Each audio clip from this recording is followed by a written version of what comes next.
आप सभी को प्रणाम और बोले विभा में आप सबका हार्दिक स्वागत और अभिनंदन। मैं विभा रानी और आज आपके सामने एक बार फिर से एक नए विषय के साथ। लेकिन इसके पहले अगर अभी तक आपने हमारा चैनल सब्सक्राइब नहीं किया है तो झट से चैनल सब्सक्राइब कर दीजिए, बेल आइकन दबा दीजिए, लाइक कीजिए, कमेंट कीजिए, शेयर कीजिए। और हाँ, अगर आपको लगता है कि आपके मन की किसी बात को मैं अपनी वाणी दे सकती हूँ तो आप हमें कमेंट बॉक्स पर ज़रूर लिखें। अगर मुझे लगेगा कि ये मेरी कैपेसिटी में है तो मैं ज़रूर उस पर बात करना पसंद करूँगी। नहीं है, मुझे इस बात का यकीन है कि आपको हमारा कार्यक्रम अच्छा लगता है। तो चलिए झट से बाय मी अ कॉफ़ी के ऐप पर जाकर हमारे लिए कॉफ़ी ले। कम से कम एक कॉफ़ी, ज़्यादा से ज़्यादा जितनी आपकी मर्ज़ी। आज हम जिस विषय पे बात कर रहे हैं वह बात है औरत। कहते हैं कि औरतें बड़ी खूबसूरत होती हैं और उनके बड़े चेहरे होते हैं, लेकिन औरतों का चेहरा बेचेहरा होता है। मैं आपको आज जया जादवानी की एक कविता सुना रही हूँ। बेचेहरा औरतें, जया जादवानी। मेरे पुराने घर में दादी का फोटो टंगा था। मेरे पुराने घर में दादी का फोटो टंगा था। मैंने उन्हें देखा तो था पर याद नहीं था उनकी लाल पत्थर वाली मोटी नथ के सिवा। मेरे पुराने घर में दादी का फोटो टंगा था। मैंने उन्हें देखा तो था पर याद नहीं था उनकी लाल पत्थर वाली मोटी नथ के सिवा। कहते हैं कि वह एक अच्छी औरत थी।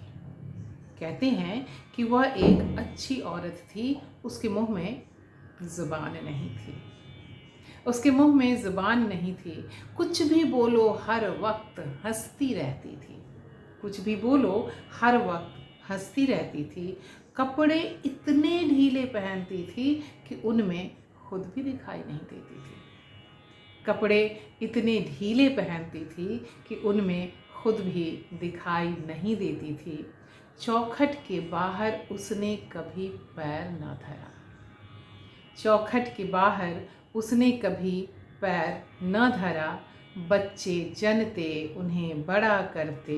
घर को स्वर्ग बनाने की कोशिश में वह आहिस्ता आहिस्ता कहीं गुम हो गई। वह आहिस्ता आहिस्ता कहीं गुम हो गई। इतनी इतनी कि उसके कपड़े घर में घूमते थे पर चेहरा किसी को दिखाई नहीं देता था। इतनी कि उसके कपड़े घर में घूमते थे पर चेहरा किसी को दिखाई न देता था। खैर, उसकी ज़रूरत भी नहीं थी किसी को। उसकी ज़रूरत भी नहीं थी किसी को। जिस घर में आई वहीं से मर कर निकली। जिस घर में आई वहीं से मर कर निकली। किसी को कभी पता ही न चला कि वह मर गई थी बहुत पहले। किसी को कुछ पता ही नहीं चला कि वह मर गई थी बहुत पहले। मेरी माँ। मेरी माँ एक खुददार औरत थी। मेरी माँ एक खुददार औरत थी। किसी से कुछ मांगने में उसे खासा तकलीफ होती थी। मेरी माँ एक खुददार औरत थी। किसी से मांगने में उसे खासा तकलीफ होती थी। भोर से रात तक घर की चक्की में घूमते उसके तमाम एहसास पिस पिसा कर आटा हो गए, जिसकी रोटी वह रोज पकाती और खाती थी। जिसकी रोटी वह रोज पकाती और खाती थी, आंसुओं का नमक और गुस्से की मिर्चें डालकर। आंसुओं का नमक और गुस्से की मिर्चें डाल वह पतलून नहीं सलवार पहनती थी। वह पतलून नहीं सलवार पहनती थी। वह बाबा से लड़ती और मार खाती थी। उसकी आंखों से मगर आंसू नहीं निकलते थे।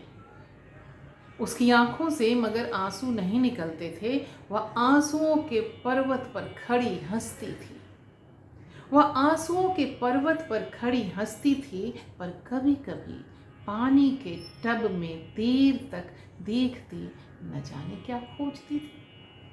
वह आंसुओं के पर्वत पर खड़ी हंसती थी, पर कभी कभी पानी के टब में देर तक देखती, न जाने क्या ढूंढती थी।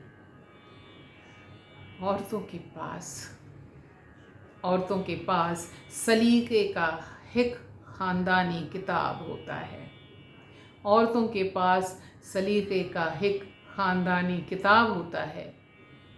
मेरी जब शादी हुई, मेरी माँ ने मुझे वह अजीम किताब दी। मेरी जब शादी हुई, मेरी माँ ने मुझे वह अजीम किताब दी, जिसके पन्ने सब जर्द और लगभग फटे हुए थे। इसे संभाल कर रखना और अपनी बेटी को देना, इसी से एक औरत की जिंदगी परवान चढ़ती है। जैसे माँ तुम्हारी। मेरी आंखों में आंसू थे, मेरी आंखों में आंसू थे। वह जोर जोर से हंसने लगी। मेरी आंखों में आंसू थे, वह जोर जोर से हंसने लगी। कितना न बेतरह हंसती हैं ये औरतें, ये बेचेहरा औरतें। मैंने पहली ही रात वह किताब फाड़ दी। मैंने पहली ही रात वह किताब फाड़ दी। पर अफसोस ये किताब औरतों को हर्फ ब हर्फ याद है। पर अफसोस यह किताब औरतों को हर्फ ब हर्फ याद है। अब मैं सलवार नहीं, जीन्स पहनती हूँ। अब मैं सलवार नहीं, जीन्स पहनती हूँ।